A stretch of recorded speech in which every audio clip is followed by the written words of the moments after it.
Hey, it's Nick and welcome back to the channel, and here I have LEGO Transformers Rise of the Beast Optimus Primal. Now, this guy is actually a one-day build. I built this guy a couple days ago, and you can see some pictures on my Instagram of what this guy looked like before he was finished. And honestly, I think he's pretty solid. Definitely not one of my better LEGO Transformers that I've made as of late, but it definitely is one of them. Now let's do a quick 360. Here you can see a front head-on view of him. I really like what I did with the head. Great parts usage, in my opinion, at least, of using the binocular piece as the nose. And turning him around, you can see the side position. You can also see a bit of the robot mode visible on the other side, but that's not really that big of a deal. And yeah, his ape mode is a little bit wonky looking, but honestly, it's not that big of a deal. Here you can see his behind area, and that robot kibble a little bit more visibly. You can see it a little bit more visibly. And before I get into the transformation, I'm gonna do a little bit of some comparisons. Now here he is next to a minifigure. Here he is next to Camaro Bumblebee from Studio Series. You can get a rough idea of the size he is in robot mode. He's about Voyager size, so yeah. Now let's get into transformation.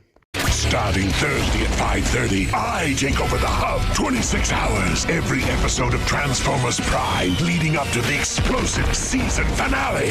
The Transformers Prime 26-hour takeover marathon, starting Thursday at 5:30 Eastern, 2:30 Pacific. It could happen only on Megatron's hub.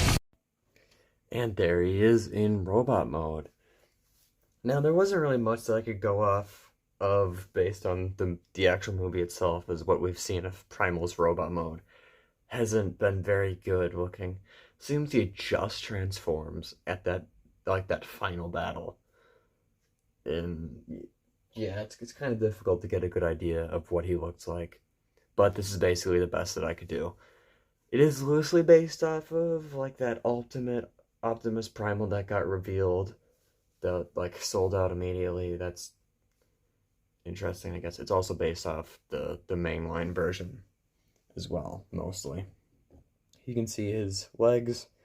It's very similar to what it is in monkey mode, but like, what else are you supposed to do with this guy? He's a guy that transforms into another guy, just like sitting down, basically. It's like, I don't know what you really expected me to do. Let's get into some articulation. His head is on a T-joint. It can swivel left and right. His arm is on a ball joint. His elbow is on a ball joint. You get a little bit under 90 degrees, and that's not really that big of a deal. His head in the back pops off sometimes just because the connection isn't that strong. It's just a clip and a ball joint instead of the regular ball joint. Now his hand is also on a ball joint, and he has individually articulatable fingers. He does have an ab crunch, but no waist swivel. His legs can kick forward that much. Because of the kibble on the back of his leg, he can really only kick that far back. Can't really do the splits.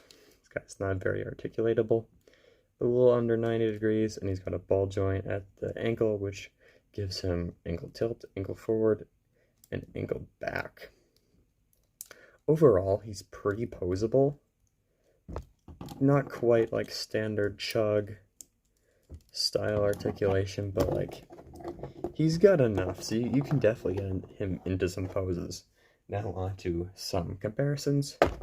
Here he is next to a minifigure. If Santa could stand. So that's a rough idea of its height.